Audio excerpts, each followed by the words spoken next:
seja bem-vindo ao podcast MG Familiar. Um podcast sobre temas pertinentes que nos fazem refletir e frequentemente com implicações para a prática clínica. E damos as boas-vindas ao nosso anfitrião, professor Carlos Martins.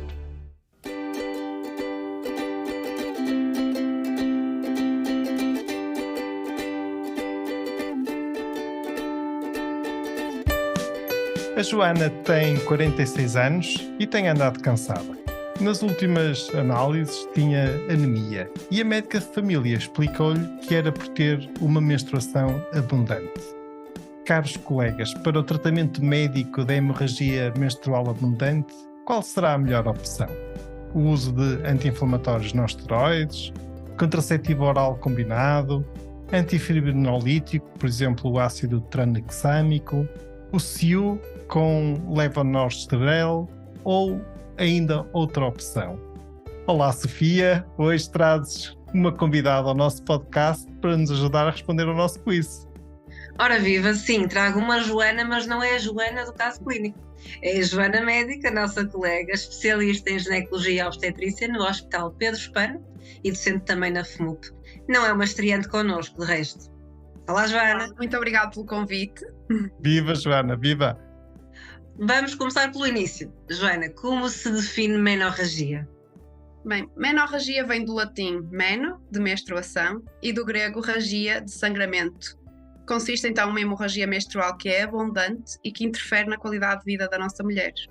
A definição é subjetiva, porque para cada mulher ela interpreta de uma forma diferente a disrupção da sua qualidade de vida. E por isso este termo tem sido substituído por uma nova classificação, que para os mais curiosos podem ver nos consensos de hemorragia uterina anormal da Sociedade Portuguesa de Ginecologia.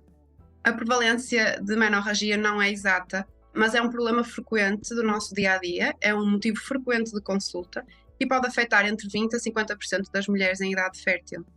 É importante salientar que a menorragia é um sinal e pode ter muitas causas subjacentes. Por uma questão de sistematização, nós usamos o acrónimo PALM-COIN para as descrever.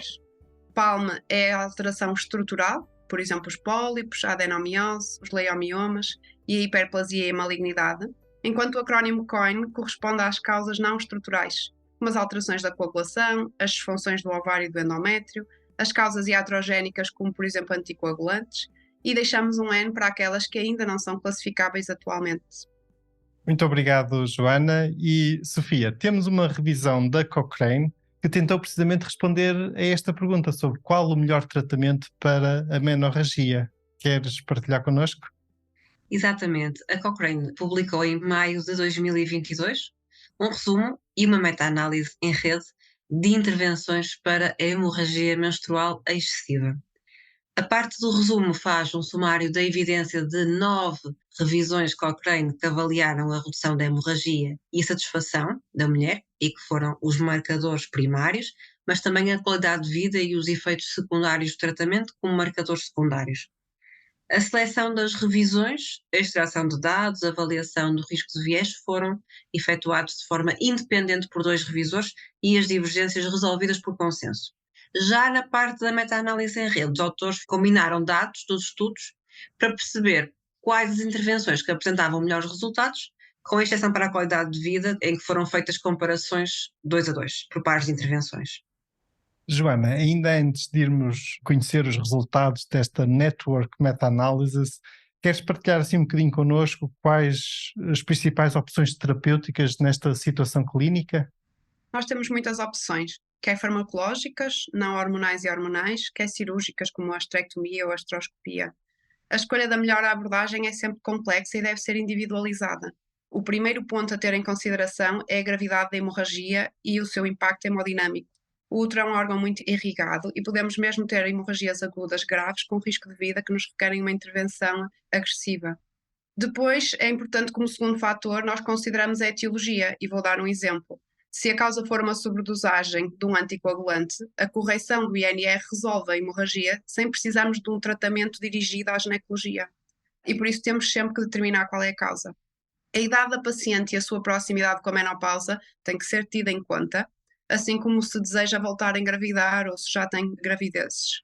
Por exemplo, se a causa for um mioma submucoso numa mulher perimenopausa, um controle temporário farmacológico pode ser suficiente para nos evitar uma cirurgia e este problema vai ser resolvido assim que a mulher entrar em menopausa. No entanto, se for o mesmo caso clínico de um mioma submucoso numa mulher jovem que pretende engravidar, a ressecção estereoscópica normalmente é a melhor abordagem. E por isso temos mesmo que ter em conta quer o desejo de fertilidade, quer a sua relação com a menopausa. Os benefícios, os riscos e as contraindicações têm que ser ponderados e discutidos com o utente. E depois nunca nos devemos esquecer de incluir a preferência da mulher, porque a doente tem que estar motivada para o tratamento que vai fazer e não há nenhuma intervenção isenta de riscos e por isso elas vão ter que assumir os benefícios e os contras de cada tratamento. E por isso uma abordagem individual é essencial quando nós estamos a decidir uma abordagem terapêutica. Muito obrigado, Joana. Sofia, vamos então conhecer os resultados desta revisão sistemática e meta-análise. Força! Vamos a isso. Como já tinha dito, foram incluídas 9 revisões, correspondendo a 104 estudos e quase 12.000 participantes. Depois, os dados de 85 ensaios com aproximadamente 10.000 mulheres foram usados para a meta-análise em rede. Os tratamentos da primeira linha incluíram intervenções médicas, como os anti-inflamatórios não esteroides, os antifibrinolíticos, como o ácido tranexâmico, os contraceptivos orais combinados, prostativos orais, o SIU com levonorgestrel, entre outros. E as intervenções de segunda linha corresponderam a cirurgias. Da meta-análise em rede, o SIU com levonorgestrel apresentou-se como a melhor opção para reduzir a hemorragia menstrual, com os antifibrinolíticos em segundo lugar e os prostagénios de ciclo longo em terceiro lugar. Por limitações dos estudos, não ficou claro o efeito das intervenções de primeira linha na satisfação da mulher. Relativamente aos tratamentos de segunda linha, a esterectomia demonstrou ser a melhor opção para reduzir a hemorragia abundante menstrual e a ressecção estereoscópica do endométrio ficou em segundo lugar. A esteroscopia minimamente invasiva resultou num aumento substancial da satisfação da mulher. Então, já conhecemos aqui a resposta ao nosso quiz desta semana, que seria então o SIU com levonorgestrel. Joana, queres comentar estes resultados? Vêm ao encontro daquilo que tu estavas à espera? Diz lá. Sim, atualmente, sem dúvida, o SIU de levonorgestrel é a nossa primeira linha no tratamento da menorragia. É uma grande arma terapêutica, vai nos permitir controlar a hemorragia destas mulheres na maioria das causas e permite-nos reduzir muito a prevalência de esterectomias realizadas. A sua colocação é minimamente invasiva e os riscos associados são baixos e tem ainda a vantagem de ser contraceptivo e de proteger o endométrio. O SIU pode mesmo ser o tratamento de algumas causas de hemorragia uterina anómala, como é o caso, por exemplo, da hiperplasia endometrial sem atipia. Por sua vez, a esterectomia é sem dúvida uma segunda opção. Ela é uma terapêutica eficaz e definitiva, mas que impossibilita a gravidez e, como todas as cirurgias major, associa-se a complicações importantes e graves. Ela fica reservada, então, quando há uma falha do tratamento médico, quando este está contraindicado ou quando a doente recusa. Ela também é essencial quando nós abordamos as situações de hiperplasia com atipia ou de malignidade, em que nestes casos a cirurgia é sem dúvida a primeira escolha. Uma nota só para a questão da ressecção do endométrio por via esteroscópica. É um procedimento simples, de menos risco do que a esterectomia, mas que depois nos dificulta muito a vigilância da cavidade uterina no pós-procedimento. E por isso, normalmente é usado como uma terapêutica de segunda linha, naquelas doentes que recusam ou que têm contraindicação para a cirurgia. E por isso a Cochrane vem, no fundo, consolidar as últimas indicações da Sociedade Portuguesa de Ginecologia com a terapêutica farmacológica com o dispositivo levonorgestrel como sendo a primeira linha. E eu saliento que esta revisão sistemática foi atualizada de forma relativamente recente e, portanto, desse ponto de vista, traz-nos evidência que é atual e isso é sempre também pertinente, colegas. E, Sofia, não sei se tens assim mais algum comentário final que queiras fazer. Tenho um comentário, mas tenho que fazer uma pergunta adicional à Joana, porque não é raro termos algumas nuligestas com estas situações. Como é que comentas o uso do SIU nas nuligestas? Sem problema nenhum, a colocação do dispositivo nas nuligestas não nos traz problemas do ponto de vista técnico, ou seja, de inserção. Normalmente a grande questão é nós convencermos, ainda a população acredita que o SIU é para as senhoras mais velhas que já tiveram filhos, e, portanto, normalmente o trabalho da consulta é convencer que existem dispositivos seguros nas naligestas e não a introdução em si deles. O aparecimento com doses mais baixas e dispositivos mais pequeninos veio-nos facilitar essa abordagem na consulta, porque nós agora podemos dizer às nossas senhoras naligestas que até existe um dispositivo que é apropriado, que foi desenhado para elas. E o aparecimento desse tipo de dispositivo facilitou-nos muito o uso nas naligestas.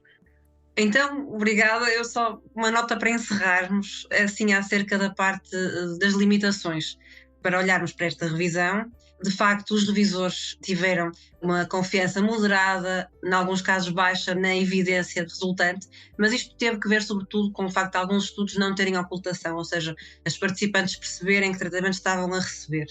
Não obstante, creio que a evidência que esta revisão apresenta revela-se de facto útil para apoiar a decisão partilhada entre médico e doente perante as diferentes opções de tratamento da menorragia. Joana, Sofia, muito obrigado pela vossa participação neste episódio tão interessante e pelos vossos contributos. Obrigada. E, caros colegas, como sempre, partilhamos com este episódio o link de acesso à revisão, neste caso, da Cochrane, e aconselho-vos, acho que vale a pena ver as imagens, nomeadamente as imagens das meta-análises em rede, são sempre interessantes, ajudam-nos a perceber a quantidade de evidência disponível sobre cada uma das opções. E, portanto, fica aqui também esta sugestão. Muito obrigado por nos ouvirem. Fiquem bem, continuem bem. Até ao próximo episódio.